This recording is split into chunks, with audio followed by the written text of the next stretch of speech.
I.S.U.P.K. We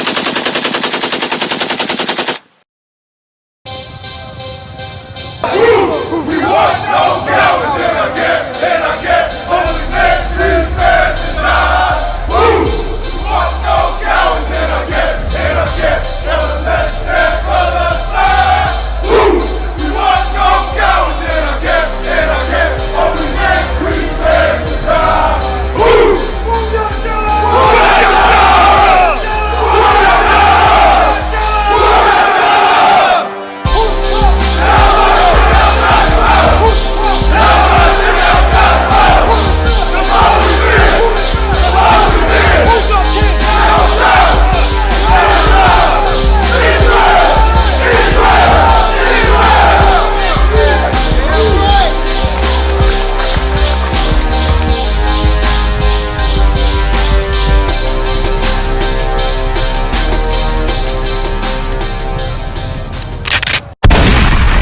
Is what?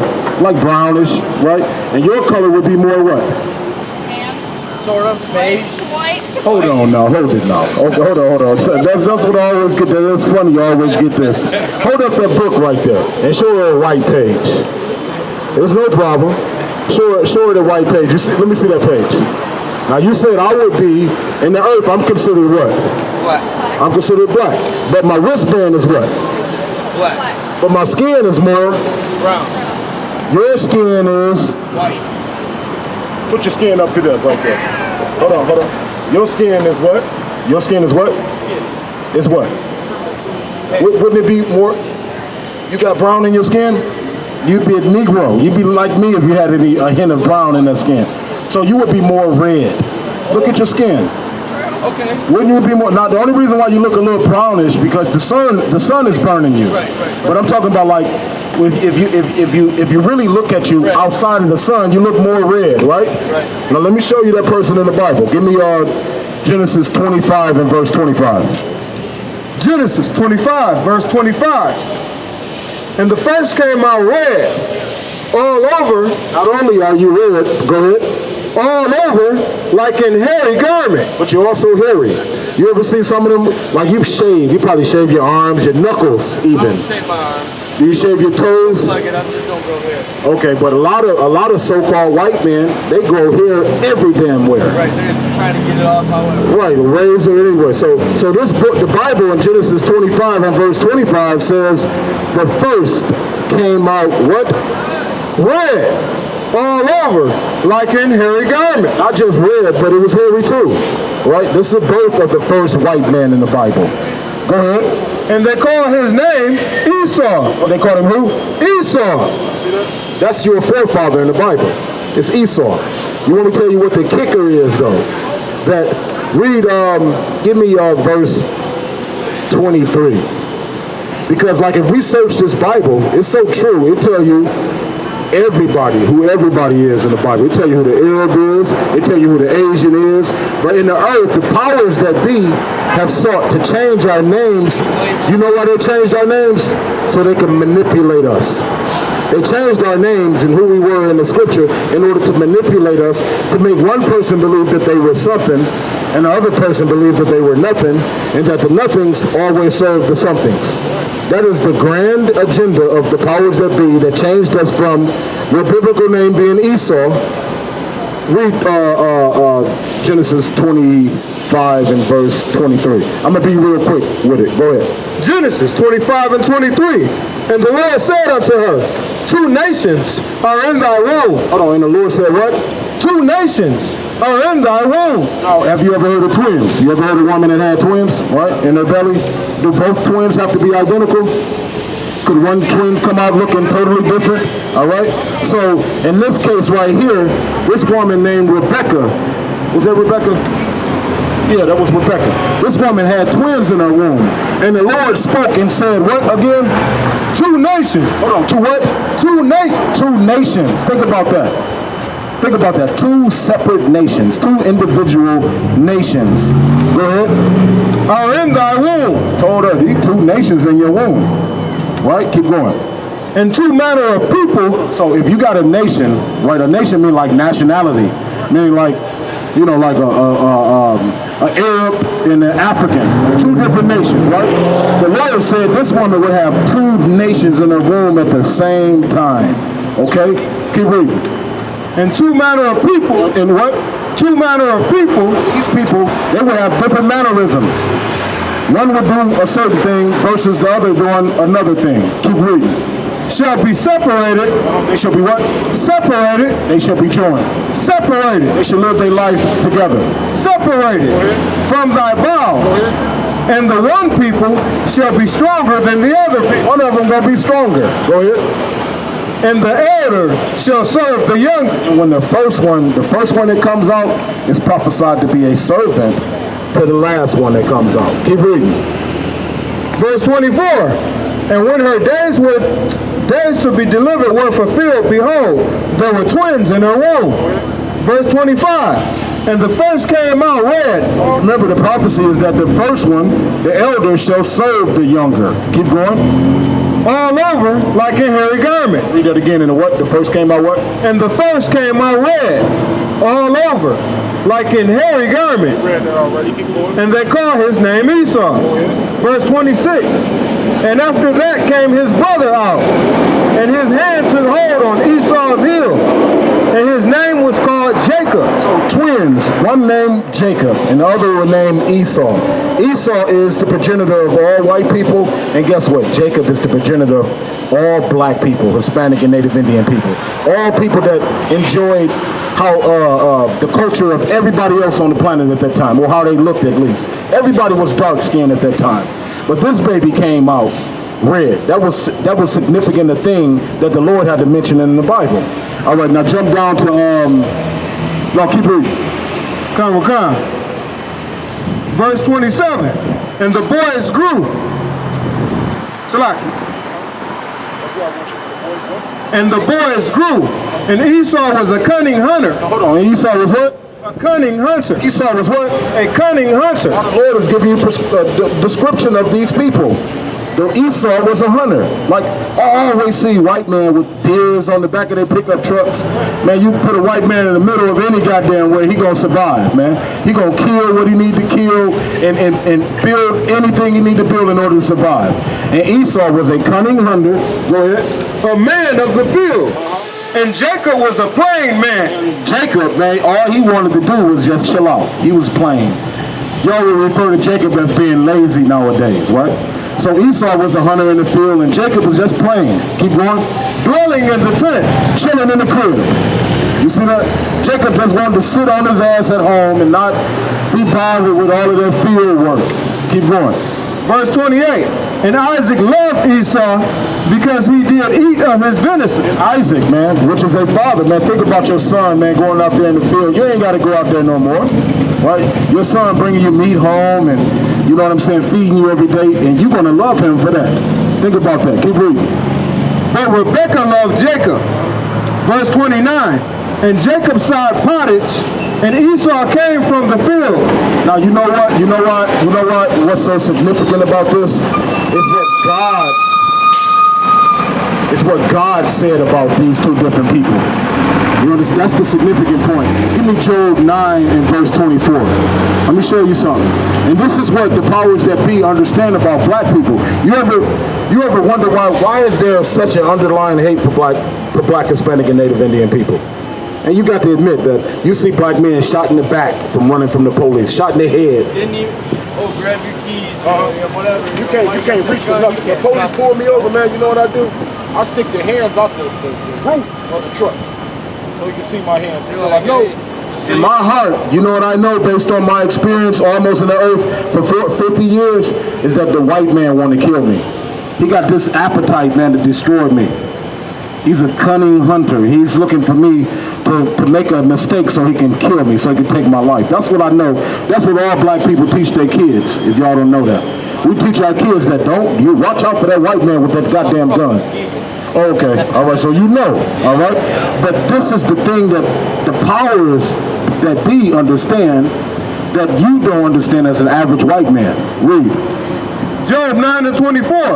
The earth is given into the hand of the wicked. Earth, man. Right? The earth is given into the hand of the wicked. Now, who controls the planet Earth? Who control in Africa? Who control or the Middle East? Who control what they're doing in China? Look at Donald Trump. He putting tariffs and what's that? He putting sanctions on all countries in the earth, ain't he? Right? Because you know what? The white man is in power right now. Right? If you study your history, you will see that your history is really tied to a bunch of evil. From slavery, the murder of the indigenous people, to even what you're doing presently in the earth. So the Bible has a prophecy pertaining to all people, and that's yours. Let me give you a little bit more. Give me Romans 9. What is it?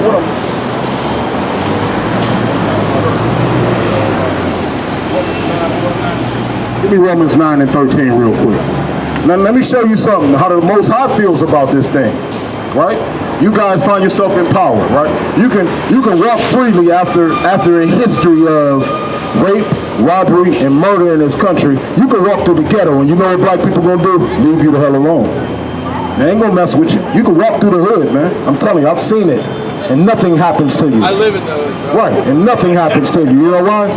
Because you represent the power in this earth as a white man. But guess how you match up to the Most High? Read that for me. Romans 9 and 13. As it is written, Jacob have I loved. Hold on, he said he loved who? Jacob have I loved. Most High said he loved Jacob, and everybody most people don't realize this is in the Bible. The Lord said he loved Jacob. Jacob is the progenitor of these people on these signs. Black, Hispanic, and Native Indian people. Right? Jacob made these people right here. He said, Jacob have I loved. Keep reading. But Esau. But who? But Esau. Remember, we gave the description of Esau. From not just what he looked like to what he does in the earth. His thing. You know what I mean? A cunning hunter. Keep reading. But Esau have I hated. Hold on now. What? But Esau have I hated. The Lord said he hates Esau. You know why he hates Esau? Because these people on his sign was the people that he gave the law, statutes, and commandments to. You remember the story of Moses delivering the people out of Egypt? The people he delivered out of Egypt looked like Egyptians, which were very dark-skinned people of antiquity, right? But they were not Africans. Likewise, these men you see behind me, we ain't no damn Africans, man. We ain't Africans, man. We the true biblical Hebrews, the true biblical Israelites, man. That's what we are as a people. And in the hands of the white man, we've become, I want to say, in peace. You know what I'm saying? We've been relegated to feces and urine. That's what we've been made in this country. Crap and urine. That's what we are. We crap and urine. Only thing we're good for is to work a 9 to 5, dress up and tap dance for a white man, be his comedian, be his servant. When the Lord said, man, give me Deuteronomy 7 and 6. Let me show you something about these people, man. Let me show you something about these people that he chose to be his representative in the earth and how he truly feels about it. He said, remember, Jacob have I loved, but Esau have I hated. That's what's in the Bible, that he hates a people. Esau was the progenitor of all white people, and the Lord said he hated them. Rightfully so. If you study your history in America, if you study your history, period, from even before Rome, you're going to find a bunch of tyranny and oppression, a whole host of abominable acts, and rape and murder and robbery of little baby girls, man, little boys, man. And the Lord hate that, man. I'm going to show you something. Read that. Deuteronomy 7 and 6. This is what he feels about the people that suffered captivity in America. Read that. Deuteronomy 7 and 6. For thou art an holy people unto the Lord thy God. The Lord thy God hath chosen thee to be a special people unto himself above all people. See that? That's in the Bible. That these people the Lord considered what? Above all people. You see that? These people that's been in captivity in America, the Lord considered what? Above all people. Hold on, man. That sounds like racism right there. And your people read this Bible, which was our records, and saw that in there. And you know what they sought to do? Change everything about the Bible. Make us believe in white Jesus right here. Slocky right here. Made us believe in this image right here. When that ain't the image that's supported in the Bible. Blue eyes and blonde hair. The person in the Bible fits the description of some nigga, man. Some dark-skinned nigga with nappy ass hair. You understand that? I'm telling you. It'll blow your mind. The Bible says the brother's so goddamn dark, look like you've been burnt in the furnace. That's the description of Christ in the Bible. But the white man gave us this. Gave us this disgusting image. And I'm going to tell you something. If you study the history of this bastard they set up before the slaves, his name is Cesar Borgia, the fourth born son of the sixth Pope of Rome. He murdered his brother and slept with his sister. This bastard, they gave the slave as a god. So we could pray and bow down to this image right here and have the Most High forever turn his back on us. I'm telling you, do your research about this bastard right here, Cesar Borgia. That ain't the authentic image of Christ right there. That is a rapist and a murderer, the fourth born son of the sixth Pope of Rome, Rodrigo Borgia. That's who that is right there, right? But the Lord said, for thou art a holy people unto himself, above all people that are upon the face of the earth. Give me Revelation 13:9. Now real quick, let me show you why we up here. This is why we up here. Although our circumstances seem very, very dire. Grab that on fire. Although you look at the conditions of black people, you know who the second coming is for? Before you give me that, give me Luke 1:68. Let me show you who the second coming is for. Because the Lord, hold on, before you give me Luke 1:68, give me Matthew 15:24, then go to Luke 1:68. Let me show you something. Even when Christ came into the earth, man, he specified what he came for. But the Christian church and the people that found these records, they changed it up. And let me show you what they got screwed up so you all can reign in power. Let me show you this right here, Matthew 15:24. Matthew chapter 15, verse 24.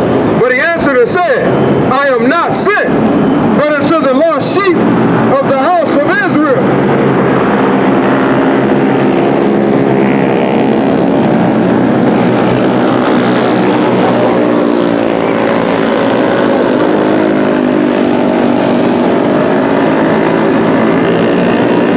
Just saw is white privilege.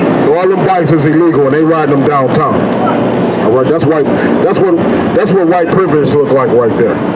All right, but read Matthew 15:23. Let me just real quick. Let me show you something. Read that. Matthew 15:23.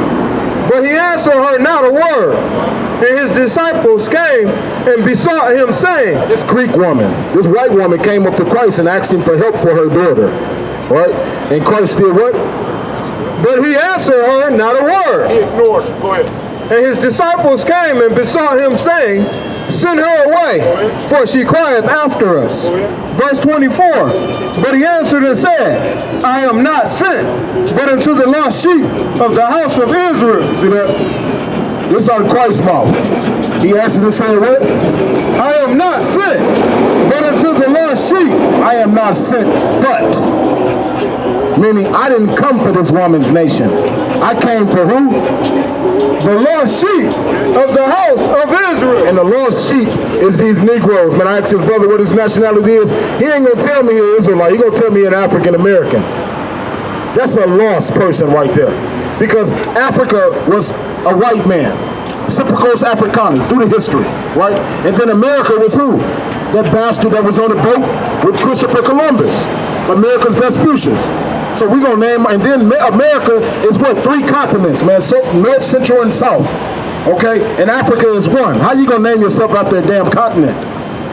So black people in America, man, been relegated to 3 continents or 2 white men. How the hell that's our history? So that's the lost sheep right there. You understand that? And Christ said again, what? I am not sent, but unto the lost sheep of the house of Israel. Verse 25. Then came she and worshipped him, saying, Lord, help me. Hold on. This woman said what? Lord, help me. This is Jesus the Christ, right? Denying this woman help. Well, everybody say Christ loved everybody. All you have to do is seek and you shall find, right? This woman begging him for help, and Christ said what? I am not sent, but unto the lost sheep of the house of Israel. Told her, hell no. Keep reading. Verse 25. Then came she and worshipped him, saying, Lord, help me. Worship him, saying, Lord, help me. Go ahead. Verse 26. But he answered and said, it is not meet. Meaning it is not good. It ain't meat. Go ahead. To take the children's bread and to cast it to dogs. Hold on. You hear that? Look, open up your Bible. Christ called this white woman a goddamn dog. You see that? He called her a dog. You know why? Because he understood that the earth is given into the hands of the wicked. That white women, white men will go throughout the earth, man, and rain hell and wreak havoc on God's chosen people. So he considered her a dog. And meanwhile, she wasn't asking for help for her personal self. This woman went to Christ for help for her daughter. If you read the story in Matthew the 15th chapter, this woman begged Christ for help for her daughter. And Christ said, hell no, man, you's a dog. Get the hell out of my face. Give me Luke 1:68. Let me show you another scripture. Let me show you the kicker while we up here. Give me Luke 1:68. Give me Revelations 13:9. I'm gonna show you why we up here, because we ain't hopeless. Despite what everybody thinking, the condition of black people, we ain't hopeless, man. There's hope. And let me show you something, man. Read. Luke 1:68. Blessed be the Lord God of Israel. Of who? Of Israel. Blessed be the Lord God of the white man. Of Israel. Of the Japanese man. Of Israel. Of the Chinese man. Of Israel. Of the Arab man. Of Israel. Of the East Indian man. Of Israel. Of who? Of Israel. Israel. Keep reading. For he hath visited and redeemed his people. Go ahead. Verse 69. And hath raised up an horn of salvation for us in the house of his servant David. Which was Christ. Like he just said, I was sent for the lost sheep of the house of Israel. The horn through David was Christ. Keep reading. Verse 70. As he spake by the mouth of his holy prophet. What I'm telling you right now, man, as a holy prophet of the Most High. Go ahead. Which have been since the world began. Go ahead. Verse 71. That we should be saved. Hold on, that we what? That we should be saved. That we shall be saved. Go ahead. From our enemy. From who? From our enemy. From the white man. Keep reading. From our enemies. Go ahead. And from the hand of all that hate us. From the hand of all that hate us, man.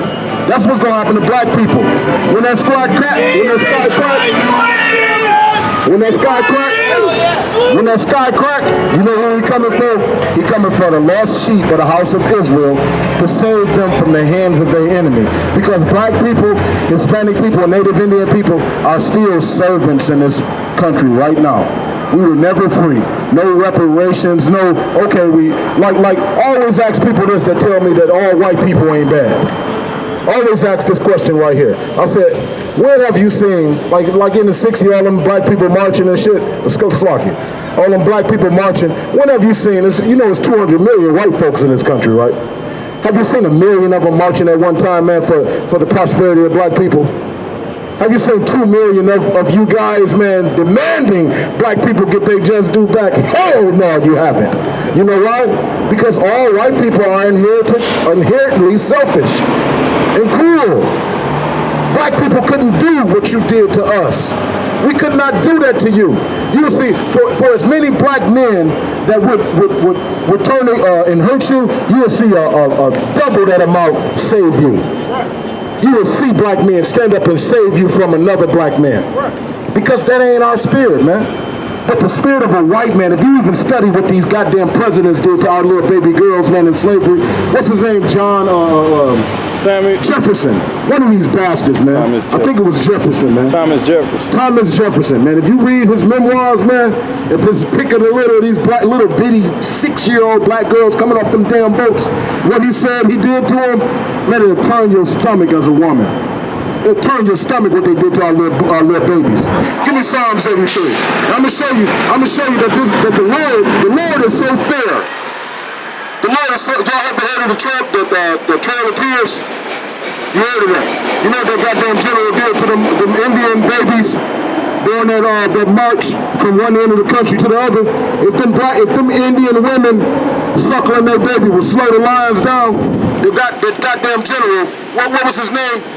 Was it Grant or Jackson? One of them. It was Andrew Jackson. He would grab them babies out their arms, man, by their feet, and bust their heads up against the stone. And murder baby boys and baby girls, man, right out the arms of their mother, because they was nursing and slowing the lion down. Who could do something sick like that, man?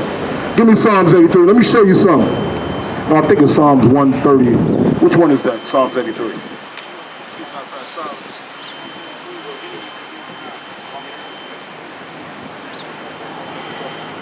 Give me Psalms 137. This will be my last scripture right here. Psalms 137. Sorry. Give me Psalms 137. I believe is around verse 19. I believe I want Psalms 137. 19. It's 19? 137 verse 19. Give me that. Psalms 137 verse 9. Happy shall he be. Hold on. Give me a little history of that. Psalm 37 verse, start at verse give me the one above, the daughter of Babylon. Psalms 137 verse 7. Remember, O Lord, the children of Edom. See that? The children of Edom. The Lord said to remember them, because throughout the history of the children of Edom, it's always been something against the Most High. You guys have always in the earth done things against God. And in here, the prophet is saying, remember, O Lord, the children of Edom. Go ahead. In the day of Jerusalem. In the day that Jerusalem fell, because Jerusalem at one time wasn't inhabited by so-called Caucasian people. Jerusalem at one time was inhabited by the true people that possessed the land, which is black people. That's our land. We fled into Africa. The Africans gathered us up and sold us to the Grecians, sold us to the Arabs. And then we were sent through all the four corners of the earth as slaves. But our original habitat was Jerusalem. The Lord said, what again? Remember what? O Lord, the children of Edom. The prophet said, remember, O Lord, these children, the children of Edom. Keep reading. In the day of Jerusalem. In the day Jerusalem fell to the Babylonians. Go ahead. Who said, raise it. Chanted when our kingdom fell. Who chanted and applauded our enemies for destroying us. The prophet has said, remember these people. Read. Raise it, even to the foundation thereof. Destroy it, even to the foundation thereof. That's what they said against us. Read. Verse 8. O daughter of Babylon. Or what? O daughter of Babylon. Or what? O daughter of Babylon. Keep reading. Why is the Lord calling the children of Edom the daughter of Babylon? Because just like you would have a big brother, and you applaud him while he whipping some ass in the street, your big brother winning. Oh, that's what the children of Edom did when the Babylonians destroyed Jerusalem. They chanted. Keep reading. Who are to be destroyed. O daughter of Edom, who ought to be destroyed. Keep reading. Happy shall he be that rewardeth thee as thou hast served us. The Lord is saying, man, in the Bible, man, in the prophetic scriptures, man, happy shall he be that does what? Happy shall he be that rewardeth thee as thou hast served us. Happy shall he be that rewardeth thee as thou hast served us. Read. Verse 9. Happy shall he be that taketh and dasheth thy little ones against the stone. See that? Why would that be in the Bible? Happy shall he be that take and dashes thy little ones against the stone. You know why? Because of all of that murdering white people did to the Native Indian people during the Trails of Tears, man. During the Trails of Tears, white people, man, murdered babies, man, to speed up a goddamn line. They hung babies over alligator pits, man, in slavery, and fed our babies to alligators, man. Can you believe who would do that, man? Who would do that to a baby? But an evil monster, man. Let me show you Revelation 13 and 9. Let me prove to you. Let me prove to you real quick before I end. Let me prove to you before I end that the condition of black people, where we find ourselves in today, man, this too shall pass. Right? While we the last hired, the first fired, man, while we on the bottom of everything, man. While we being used and abused, the Lord said, man, it's going to come to an end at some time. And I'm going to show you. Thank you, sister. We appreciate you, Lord. The water, sister. Look us up, ISUPK.com on your smartphone, sister. The Lord said, happy shall he be when he taketh and dashes thy little ones. First of all, he said, as we reward thee, as thou hast rewarded us. You see that? Because the Lord is just. You gonna reap what you sow. What you put out there in the earth, you got it coming back. Right? What you throw out there is coming right back to your ass, man. Period. Read. Revelations 13 and 9. If any man have an ear, if you got any understanding, if you know the Bible, if you understand who God is, if you understand what goes around comes around, read. let him hear. Verse 10. He that leadeth into captivity. Hold on, the Lord said what? He that leadeth into captivity. And we know white people lead black people into captivity. White people are still captives right now to this day. We are not free. We don't have a standing military. Right? We don't have a country that we call our own. We don't have any economic structure. Right? Even the little ghetto, man, is being dissected, man, and disseminated to all the nations that come over here and enjoy prosperity in America, man. Everything is that we should own. We should own cotton. You shouldn't even be wearing no goddamn cotton unless you gave a black person their share. You see that? The Lord said, man, he that leadeth into captivity, go ahead, shall go into captivity. No, that's heavy. The Lord said what? He that leadeth into captivity shall go into captivity. Shall go. Not might go. It don't say you may go. This is Revelations. That's why your preacher never want to touch Revelations. Preachers skip over Revelations because Revelations, the judgment in Revelations is preserved for everybody. We are already in our captivity. We suffering. We in our punishment for violating the laws, statutes, and commandments right now. We got to be murdered in the street, 2 million in prison, no economic might in this country. We don't even have a political stand in this country, man. Despite being the people that built every goddamn thing damn near, we own nothing. It's a punishment to be on the bottom, and it's in Deuteronomy. You can find all those prophecies in Deuteronomy pertaining to black people, including the slave ships. Right? So just like we were punished for our inequity, the white man gonna be punished for what he did to Jacob. Right. White man gonna be punished for what he did to these people on their side. Right. Right? And it's a horrific punishment coming. So what I advise all white people, man, in America, man, live it up. Live it up, man. Do what you do, man. Go to Florida, go to Cancun, man. Live it up. Go to Europe, man. Go visit Naples and do what you do in this world, man, because your kingdom, man, is coming to an end, man. If you notice, right now in America, white people are dying more than they're giving birth. Did you know that? You can't have a baby, right? And on top of you can't have a baby, you're dying horrifically from opiates, from the drug epidemics, man. You probably got family members that strung out on drugs, you white people. Everything you've done to black people, we got it coming back, man. And the Lord says it right here in the Bible. He that leadeth into captivity shall go into captivity.